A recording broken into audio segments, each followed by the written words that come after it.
Hillary Clinton may have violated a long-standing State Department policy when she used her own email while serving as Secretary of State. Good morning, I'm Miranda Khan, and this tops your Newsmax Now update. Politico says there's a policy that dates back a decade warning officials not to use personal email for official business. Secretary of State John Kerry says the department is investigating.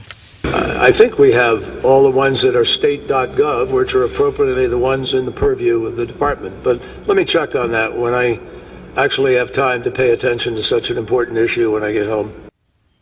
Clinton has asked the State Department to release the emails that she handed over from her personal server.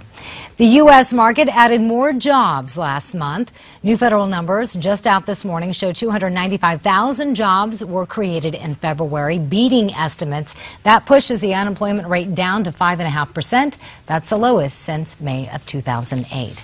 At least 5 people are hurt with minor injuries following a terror attack in East Jerusalem.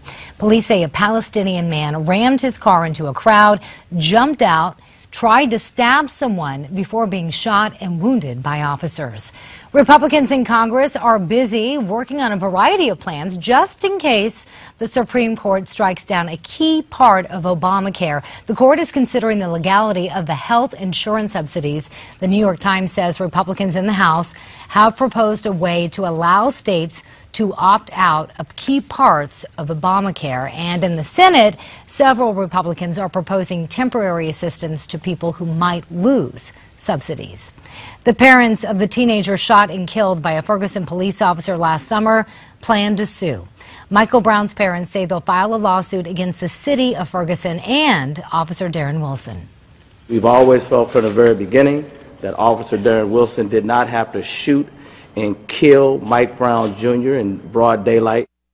The Department of Justice just cleared Officer Wilson, saying there isn't enough evidence for civil rights charges against him.